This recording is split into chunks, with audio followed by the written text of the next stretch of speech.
Does helping your adult child, someone over the age of 18, does it hurt your retirement? I think it does. And today we're going to talk about some numbers of some recent studies that came out that talk about how much people are helping their adult children in terms of dollar amounts, for how long, and what it's doing to their retirement. Let me bring in my co-host, Tony Shore. Welcome to the show, Tony. We're focused on helping adult children. I know you have 3 adult children. I do. And I'm going to be asking you what your take is on this new study. And I will say this caveat to the listener and the viewer. I also have 3 children, but only one is an adult, and he's only been an adult for about a month. So That doesn't count. I don't have direct experience with this just yet. However, I have empathy because I have 3 kids and I know it's coming. And I have a lot of clients who have adult children, some of which are being supported financially. So let's talk about it. Before I get your take on it, Tony, I want to point out that this is all coming from a savings.com survey that just came out. It's the 3rd year it's come out. And here's the headline. Percentage of parents financially supporting adult children reaches a 3-year high. So since they've been doing this, it's been going up and up. More and more adults are helping their child. And the headline stat is half of parents with children 18 or older provide them with financial support in 2025. So Tony, the question for you is, do you financially support any of your 3 adult children, and how old are they? All 3 to some extent. And when you said, hey, Tony, we're going to talk about financially supporting your 3 adult children, honey, where is that sharp knife we have? Can you bring that in here? Because No, I am not wow. helping your adult children, Tony. Do you help your adult children financially? Yes, to some extent. Now, my son is the oldest. I have 3 children, 20, 22, and 26. Okay. And of the 3, the 26-year-old is married and for the most part is financially independent. Because he's just turned 26, he's off our health insurance now. He's off our car insurance. He pays for his own car insurance, his own rent. The only thing we pay for are streaming services that he shares, audiobooks service that I have. So some subscriptions for the education and his cell phone. All 5 are still on our cell plan. So he's pretty much financially independent, although he has a large amount of debt from medical school and grad school, post-grad school. And so we've tried to help him out. We'll take him out to meals, and their apartment they live in doesn't have great laundry. He comes over to do laundry. So we do help out a little bit, but not much. He's pretty independent. The other 2, the girls, Allison and Anna, we help them out a lot because they're both in college yet. Allison graduates this year and she starts a full-time job. She graduates from St. Thomas, a great school. Mm-hmm. In fact, the newest member of our radio team here with Mitch and I, Jacqueline, is a graduate of St. Thomas. So That's part of what got her hired. She just dropped that name, and I'm like, oh, my daughter goes there. Yeah, you're perfect. So anyway, but she's already got a full-time job making more than what I make a year lined up at a big accounting firm, but that doesn't start until September. So we are fully supporting her in every way, including costs until then. Same with our youngest daughter. But I'll tell you something about having adult children. My wife and I were visiting my parents. Our kids are off doing their own thing. They're not with us on this trip. It's 11 o'clock at night. We're trying to get to sleep on the air mattress in my parents' house, and my phone starts dinging, and I'm like, I start swearing or cursing under my breath, and my wife's like, what? And I go, Amazon notification, your order is shipped. I didn't order anything from Amazon. And then I looked and I go, oh, Allison. And she goes, Tony, what happened? Allison ordered something from Amazon on our account. And I just said, I made a mistake. My wife's like, what did you do? And I'm like, yeah, the kids have our Amazon username and password. My oldest son is 18, has a credit card that he uses to pay for gas. And I'm like, wait a sec, I didn't go to the gas station and I see, gas. I'm like, who's feeling like, yeah. So but it's you real. get the bill. It's on your bill. Oh yeah. Yeah. So I want to show some stats here. Do you have any idea monetarily about what you shell out per kid per month? I don't know the exact number, and it varies month to month. It depends on the expense, like a Like the Amazon bill? $7,500 payment for a study abroad program. Yes. Hey, I need rent Outside of money, education. because education's huge, Yes. obviously. I want to show you some of these numbers to give you an Show idea. them. I It might wouldn't. be eye-opening. Yeah, different kids are different amounts. Some are more expensive than others. But right about now, you and your wife are probably at peak earning years, potentially, would you say? Sure. And would you also say that you spend more on your 3 kids than you do on your own retirement savings? Yes. So here's a Oh, stat for sure. from the survey. That is definitely a yes. We want to start putting more. We need to be putting more into retirement. We are saving for retirement. We should be putting much more in, but we can't because of my record addiction to Vine. Oh, I mean, because of my kids, You expenses, you not just said me. something though, Tony. Well, let me give the quote from the Can't be my fault. savings.com. Working parents, this is a quote. Working parents contribute 2.3 times more to their adult children than they do to their own retirement accounts each month. 2.3 times more, which is probably higher for you. And It is. you said something though. You said you can't contribute to your retirement because of your children. That is incorrect, Tony. Right. I'm not going to put words in your mouth, but I think what you want to say is you choose not to put money into your retirement because you are putting it toward your children and you only have so much. Here's the numbers from this survey. And again, I'll put the survey up here. So anyone watching on YouTube, they can go there and read this yourself. Savings.com, financial support for adult children study. $1,474 per month spent by parents on adult children in 2025. I'd say that's about right. That's like a mortgage payment. Yep. It's close to our mortgage payment. That's, $18,000 per year. Imagine if you were putting that into the market. Yes. And letting it ride until you're retired. let me- That compounding interest, Dan. I want to, that's it, Tony. I want to share my screen because I got to get a little bit more detail and then I want to focus on the millennials because that's more, the millennials age 29 through 44. So that's more of, how do you say, it's such a difficult topic, right? My son is 18. He's a kid still in my eyes. Right. Technically, he's an adult. He can drink in other countries. He can fight for our country. He can own a weapon and, that kind of stuff. So he's an adult legally. I had to have him sign paperwork to be able to go get doctor's records. So he's an adult, but he's going to college next year or this year. And I need to support him still. I need in my head, right? And once they hit 26, they're off health insurance, like you mentioned. Yep. So that's kind of the inflection point. I think I've read some studies where 26 is the age at which the brain has reached full maturity. So if we're looking at helping kids 18 through 26, personally, I give a little more leniency to that. However, that seems to coincide with your top earning years, your peak, because I'm assuming roughly the average age of your first child, the average age of adult having their first child is probably late 20s, maybe 30. So by the time they're 18, they're at 45, 48 years old.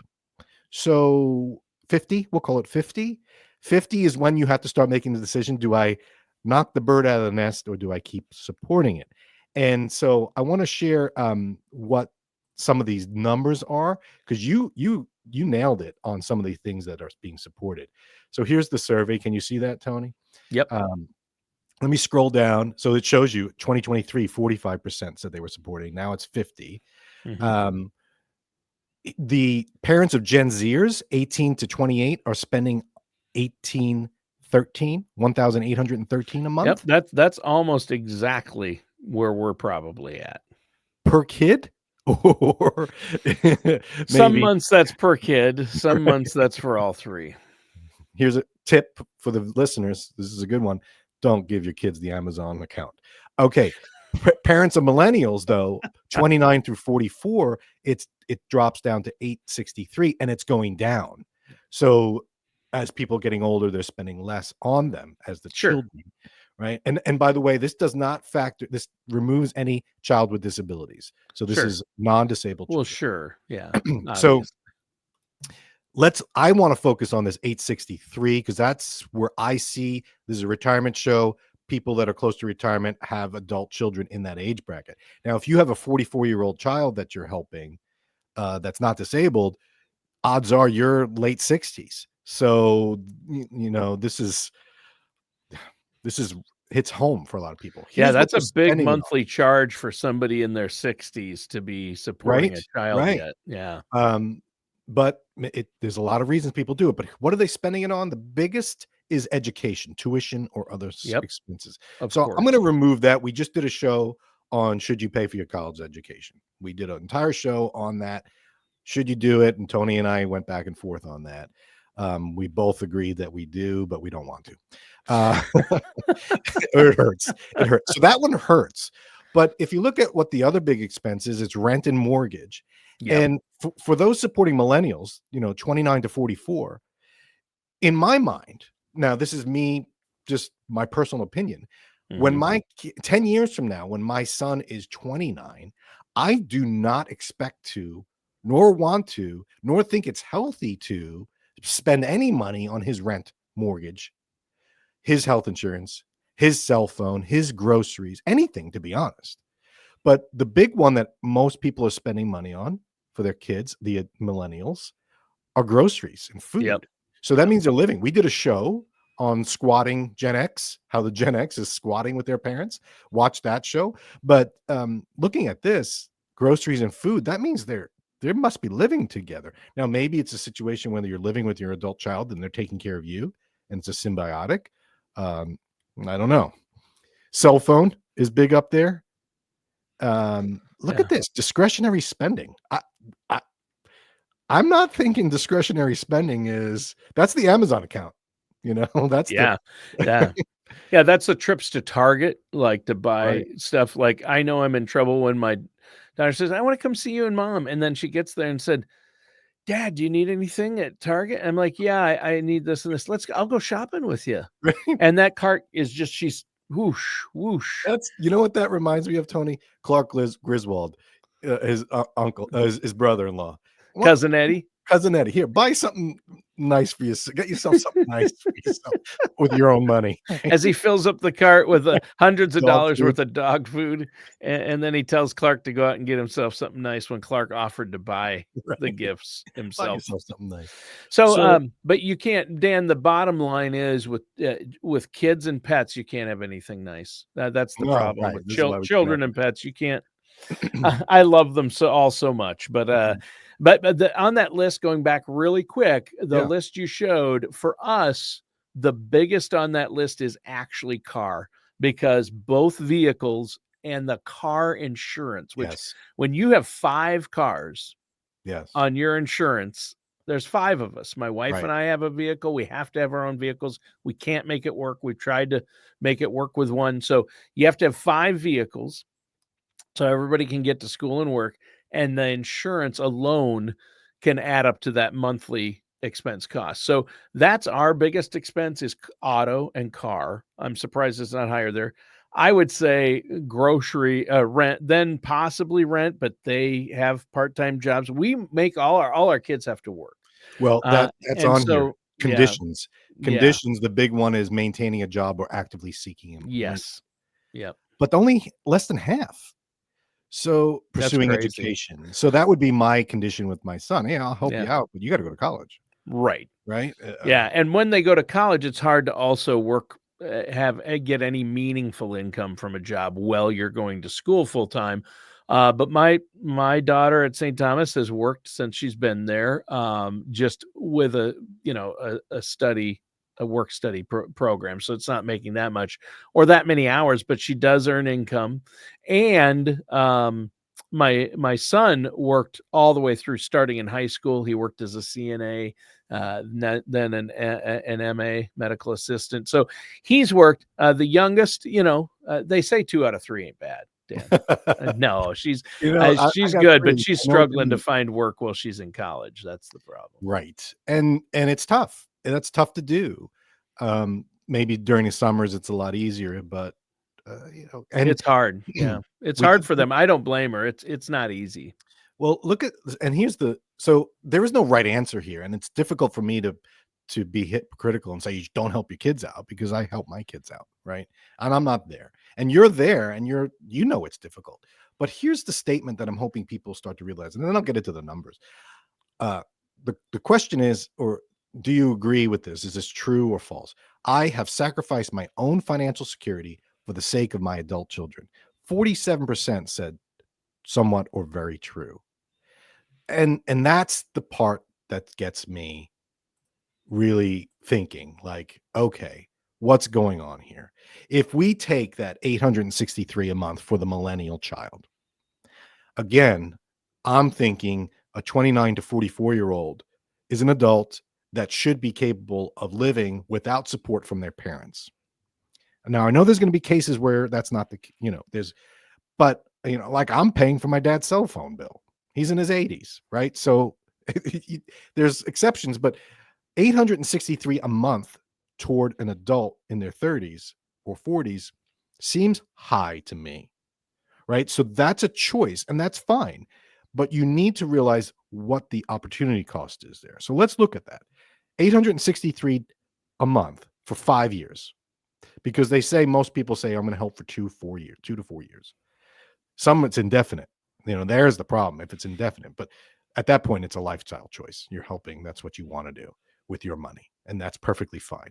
But if you're helping your son out or your daughter out and they're 30s, and you're wondering when you're going to retire and if you'll have enough, you got to see the connection here. If you don't, here are the numbers. If you contribute $863 a month for 5 years, you've put in almost $52,000. $52,000. If you take let's just take $52,000 and you get 5% interest, which right now you can get close to at a bank, right? If you get 5% interest over 15 years, I'm not talking 10% interest. You could do it. You could go for 8, 9, 10% return in the market. But if you let that $52,000 compound over 15 years, it's going to be well over $100,000. And that can make or break your retirement. That could be the difference between giving you the ability to delay Social Security a couple of years. That can mean the difference between you retiring at 64 instead of 67. If you have that extra money specifically earmarked for yourself and or retirement. The difference between you being able to retire and having to continue to work. Right. More importantly, and I like the old airline analogy when the flight attendant tells you, when the mask drops from the ceiling in case of emergency, when that mask drops, the oxygen mask, put yours on first before you help your children or the elderly. And the reason they say that is because you're going to be no good to them if you don't help yourself first. And you don't want to be selfish. And it's a lot easier said than done when it's our own children. Yes. Because you and I, we help support our children. But once they reach a certain age, there's tough love. They have to fly on their own. And one of the richest men in the world is Warren Buffett. And you know what he said in his plans for his kids. Warren Buffett's worth hundreds of billions, maybe even over $1 trillion. His children get none of it. When he dies, it's all going to charities and into other things. They get, I forget, it's just some, it's for him. Only $1 billion. No, they don't get that much. If any. We did a show on Peter Buffett. Remember, we did a whole show on what he did with his money. Yeah. But that's the other issue is, are you enabling at some point? Yeah. Are they going to then be able to do their own thing and have their own identity without your support? And so I don't have the answer, but my thought is, like you said, help yourself first. I feel, and this goes back to our conversation about paying for college, I feel it's easier to have your child take a student loan and help them pay off that loan later once they get a job, once they feel that pressure of needing to get a job to pay off the student loan, than it is to just pay for their college outright, because then they don't have really a skin in the game. Plus, you're foregoing your money at that point when you need that critical time to compound. Later in life, as you get closer to retirement and you're feeling secure in your own right, then you can start helping the adult child say, I know you're up against it. I'm going to change my lifestyle or make some adjustments for me to help you. I wanted to give you an inheritance, but rather than do that, I'm going to help you while I'm alive so I could see you prosper. That is a very difficult, it's against the grain of instant gratification, because it's very gratifying to help the child right then and there. But at some point you have to let them struggle a bit and maybe think about, and there's no right answer, like I said, but it could be a costly retirement mistake for you if you don't factor in the long-term benefits of helping yourself first. I know emotions get in it, because as soon as you say, for your son, he's the oldest. You said he's 26, 27? Yeah, 26. So you might be at this point now where you're like, go, right? And he might be like, I got to get out of here. But if he was still struggling, it's going to be tough for you to say, I'm going to turn the switch off. Right. That's why you need to get a contract or some sort of agreement ahead of time that says, I will help you for this many months, this many years, this length of time, if you follow these conditions, so that you can refer back to it and say, this is what we agreed to. Of course, the puppy dog eyes will come out, and but puppy dog eyes. My point is, it's not easy, but don't forget about your own future down the road, because what's going to happen, the alternative is you help them out now and they're doing great, they're doing fine, but that they're going to get either married or they're going to have their own problems. Everyone hits problems, right? And they'll be in their late 40s and you'll need help, because now you're retired and you don't have enough because you gave it to them and they're thriving, but now they got problems. And then they come to you and they say, I'd love to help you, Dad, but give me the car keys, please. Or I'd love to help you, Dad, but I can't deal with that because right now I got my own problems. My kids are going to college. I can't afford them going to college. I'm trying to help them out. And what do you have to show for it? So you want to put yourself in a position, I feel, to be secure in your own retirement so that you alleviate the burden on your adult children when they are going to be dealing with their own set of problems themselves. It's a long play. It's the long-term play. It's tricky, really difficult in this society, and the emotions attached and the obligations people feel for their family. Yeah. So I just wanted to point out the numbers. They were a lot. It's painful to see when you start thinking, am I really spending $1,500 a month on my child? Like, think or more, that, right? right per child. I don't know. You start adding in car insurance and autos, and that adds up quickly. Fees.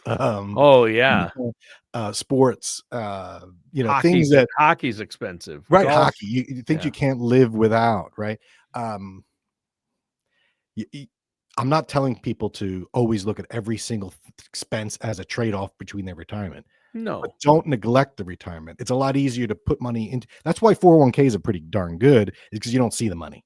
Yeah, it's automatically taken. If you never had it, you don't miss it. Right.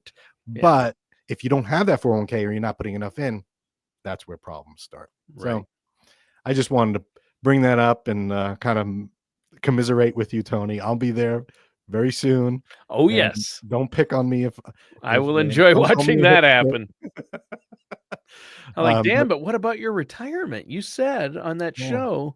Well, what I'm hoping you get out of this, Tony, is after the show, you give your son a call and say, hey, gravy train's over, buddy. hit the road, get a job, no more cell phone. He's actually the least of that cell phone cost isn't very much. So he's the There you least go. of my You're concerns. rationalizing it again, Tony. Yeah. It adds up. Yeah. Give me $50 a month, Tony. Just send me $50 a month. Why not? Right. All right. Well, thanks for a good show. I appreciate your insight, Tony. Everyone, we'll catch you next week. All matters discussed in today's show are for informational purposes only. This show is not investment advice. Dan Riddle nor Dolphin Financial Group are affiliated or endorsed by any government agency. Investment advisory services are offered through Dolphin Wealth Management, Inc., a registered investment advisor in the state of Florida. Insurance products and services are offered through Dolphin Insurance, Inc. Dolphin Wealth Management, Inc. and Dolphin Insurance, Inc. are affiliated companies doing businesses as Dolphin Financial Group. You should talk to someone at Dolphin Financial Group before implementing any of these strategies or ideas.